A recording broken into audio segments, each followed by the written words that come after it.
Hello S P ಅಡುಗೆಗೆ ಸ್ವಾಗತ. ಇವತ್ತು ಎಗ್ ರೈಸ್ ಮಾಡೋದು ಹೇಗಂತ ನೋಡೋಣ ಬನ್ನಿ. ಮೊದಲಿಗೆ ಬೇಕಾಗುವ ಇಂಗ್ರೀಡಿಯೆಂಟ್ಸ್ ಸಾಸಿವೆ, ಎಣ್ಣೆ, ಚಿಕನ್ ಮಸಾಲ ಮತ್ತು ಪೆಪ್ಪರ್ ಪೌಡ್ರ್ ಮತ್ತು ಗರಂ ಮಸಾಲ ಬೇಕಾಗುತ್ತೆ. ಆ್ಯಂಡ್ ದೆನ್ ನಾನಿಲ್ಲಿ ಚಿಕ್ಕದಾಗಿ ಕ್ಯಾರೆಟು, ಕ್ಯಾಪ್ಸಿಕಮು ಮತ್ತು ಬೀನ್ಸ್ನ ಹಚ್ಚಿಟ್ಕೊಂಡಿದ್ದೀನಿ. ರುಚಿಗೆ ತಕ್ಕಷ್ಟು ಉಪ್ಪು, ಕೊತ್ತಂಬರಿ ಸೊಪ್ಪು ಮತ್ತು 1 ಟೊಮೆಟೊ, 2 ಈರುಳ್ಳಿ ಹಚ್ಚಿಟ್ಕೊಂಡಿದ್ದೀನಿ ಆ್ಯಂಡ್ 3 ಎಗ್ ಮತ್ತು 2 ಹಸಿಮೆಣಸಿನ್ಕಾಯಿ ಯೂಸ್ ಮಾಡ್ಕೊಂಡಿದ್ದೀನಿ ಆ್ಯಂಡ್ ಕರಿಬೇವಿನ ಸೊಪ್ಪು. ಇಷ್ಟು ಇಂಗ್ರೀಡಿಯೆಂಟ್ಸ್ ಬೇಕಾಗುತ್ತೆ ಅಷ್ಟೇ. ಮತ್ತು ಅನ್ನ ಬೇಕಾಗುತ್ತೆ. ಈಗ ಹೇಗೆ ಮಾಡೋದು ಅಂತ ನೋಡೋಣ ಬನ್ನಿ. ಒಂದು ಬಾಣಲಿ ಚೆನ್ನಾಗಿ ಕಾದಿದ್ದಾದಮೇಲೆ ಬಾಣಲಿಗೆ ಎಣ್ಣೆ ಹಾಕ್ಕೊಂಡು ಅದು ಕಾದಿದ್ದಾದಮೇಲೆ ಒಂದು ಸ್ವಲ್ಪ ಸಾಸಿವೆನ ಹಾಕ್ಕೊಳ್ಳಿ. ಸಾಸಿವೆ ಚಿಟಪಟ ಅಂದಾಗ ಏನು ಈರುಳ್ಳಿ ಹಚ್ಚಿಟ್ಕೊಂಡಿರ್ತೀರಲ್ವ, ಸೊ ಅದನ್ನು ಹಾಕಿದ್ದಾದಮೇಲೆ ಅದ್ರ ಜೊತೆಯಲ್ಲೇ ಕರಿಬೇವಿನ ಸೊಪ್ಪು ಮತ್ತು ಮೆಣಸಿನ್ಕಾಯಿ ಅದನ್ನು ಆ್ಯಡ್ ಮಾಡ್ಕೊಳ್ಳಿ. ಆ್ಯಡ್ ಮಾಡಿಕೊಂಡು ಚೆನ್ನಾಗಿ ಮಿಕ್ಸ್ ಮಾಡಿ ಫ್ರೈ ಮಾಡಿ. ಚೆನ್ನಾಗಿ ಈರುಳ್ಳಿ ಚೆನ್ನಾಗಿ ಫ್ರೈ ಆಗಬೇಕಾಗತ್ತೆ. ಈಗ ಫ್ರೈ ಮಾಡ್ಕೊಳ್ಳಿ. ಹಸಿಮೆಣಸಿನ್ಕಾಯಿ ನಾನು 2 ಹಾಕಿರೋದು, ನೀವು ಬೇಕಾದರೆ ಜಾಸ್ತಿ ಹಾಕ್ಕೊಳ್ಳಿ. ನನ್ನ ಮಗನಿಗೆ ಜಾಸ್ತಿ ಖಾರ ಆಗುತ್ತೆ, ಅವ್ನು ತಿನ್ನಲ್ಲ ಅಂತೇಳಿ 2 ಮಾತ್ರ ಹಾಕ್ಕೊಂಡಿದ್ದೀನಿ ಅಷ್ಟೇ. ನೀವು ಖಾರದ ಪುಡಿ ಕೂಡ ಹಾಕ್ಕೊಬೋದು. ನಾನು ಖಾರದ ಪುಡಿ ಇಲ್ಲಿ ಆ್ಯಡ್ ಮಾಡ್ತಿಲ್ಲ. ಬೇಕಾದರೆ ಹಸಿಮೆಣಸಿನ್ಕಾಯಿ ಇನ್ನೂ 1-2 ಜಾಸ್ತಿ ಹಾಕ್ಕೊಳ್ಳಿ. ಗ್ಯಾಸ್ಟ್ರಿಕ್ ಅನ್ನೋದು ಸ್ಕಿಪ್ ಮಾಡಿ ಖಾರದ ಪುಡಿ ಹಾಕ್ಕೊಳ್ಬೋದು. ಈಗ ಚೆನ್ನಾಗಿ ಫ್ರೈ ಆಗ್ತಿದೆ.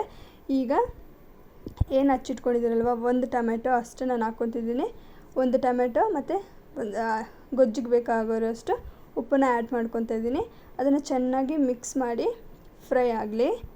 ಈ ಥರ ನ್ಯಾಚುರಲಾಗಿ ಮಾಡೋದ್ರಿಂದ ನಮಗೂ ಒಂದು ಸ್ವಲ್ಪ ಸ್ಯಾಟಿಸ್ಫೈ ಆಗುತ್ತೆ ಅಲ್ವಾ. ಹೋಟ್ಲಲ್ಲಿ ಏನು ಹಾಕಿರ್ತಾರೋ ಏನೋ, ಹೆಂಗೆ ಮಾಡಿರ್ತಾರೋ ಏನೋ ಅಂದ್ಕೊಂಡು ತಿನ್ನೋದಕ್ಕಿಂತ ಹೀಗೆ ಮಾಡ್ಕೊಂಡು ತಿಂದರೆ ನಾವೇ ಮಾಡಿರೋದು ಲೈಕ್ ಇದು ಹೈಜೀನಾಗಿದೆ, ಚೆನ್ನಾಗಿ ತಿನ್ಬೋದು, ಹೊಟ್ಟೆ ತುಂಬ ತಿನ್ಬೋದು ಅಂದ್ಕೊಂಡು ನಾವು ತಿನ್ಬೋದಲ್ವಾ. ಸೊ ಈಗ ನೋಡಿ ಚೆನ್ನಾಗಿ ಫ್ರೈ ಆಗಿದೆ. ಅದಕ್ಕೆ ವೆಜಿಟೇಬಲ್ಸ್ನ ಆ್ಯಡ್ ಮಾಡ್ಕೊತಿದ್ದೀನಿ. ಇದು ಜಾಸ್ತಿ ಫ್ರೈ ಆಗೋದೇನು ಬೇಡ, ಬಾಯಿಗೆ ಸಿಗ್ತಾಯಿದ್ರೆ ಸಾಕು. ಅದು ಹಸಿ ಸ್ಮೆಲ್ ಹೋಗೋವರೆಗೂ ಚೆನ್ನಾಗಿ ಫ್ರೈ ಮಾಡ್ಕೊಳ್ಳಿ ಸಾಕು. ಫ್ರೈ ಆಗ್ತಿದೆ. ಆ್ಯಂಡ್ ಯಾವುದೇ ಕಾರಣಕ್ಕೂ ನೀವು ನೀರನ್ನ ಆ್ಯಡ್ ಮಾಡ್ಕೊಳ್ಬೇಡಿ ತರಕಾರಿ ಬೇಯೋದಕ್ಕೆ. ಯಾಕಂದರೆ ಮೊಟ್ಟೆ ಹಾಕ್ಕೊಳ್ತಾ ಇರ್ತೀರಲ್ಲ, ಸೊ ಅದಕ್ಕಂತಲೇ ಯಾವುದೇ ನೀರು ಆ್ಯಡ್ ಮಾಡ್ಕೊಬೇಡಿ. ನೋಡಿ ಇದನ್ನು ಚೆನ್ನಾಗಿ ಫ್ರೈ ಆಗಿದ್ದಾದಮೇಲೆ ನೀವೇನು ಮೊಟ್ಟೆ ಎತ್ತಿಟ್ಕೊಂಡಿದ್ದೀರಲ್ವ ಅದನ್ನು ಆ್ಯಡ್ ಮಾಡ್ಕೊಳ್ಳಿ. ಇದಕ್ಕೆ ಸಾಸು ಅದೆಲ್ಲ ಯೂಸ್ ಮಾಡಬೇಡಿ ಜಾಸ್ತಿ ಲೈಕ್ ಹೋಟೆಲಲ್ಲೆಲ್ಲ ಹೇಗೆ ಮಾಡಿರ್ತಾರೋ ಏನೋ, ಎಷ್ಟು ದಿನಗಳದ್ದೋ ಇರುತ್ತೆ. ನೀವು ಅದನ್ನೆಲ್ಲ ಜಾಸ್ತಿ ತಿನ್ಕೊಳ್ತಾ ಹೋಗ್ತಾಯಿದ್ರೆ ನಿಮ್ಮ ಹೆಲ್ತ್ಗೇ ಒಳ್ಳೆಯದಲ್ಲ ಅದು. ಸೊ ಯಾವುದೇ ಆಗಿರಲಿ ನ್ಯಾಚುರಲ್ಲಾಗಿ ನೀವು ಮನೆಯಲ್ಲೇ ಮಾಡ್ಕೊಂಡು ತಿನ್ನೋದು ಬೆಟರು.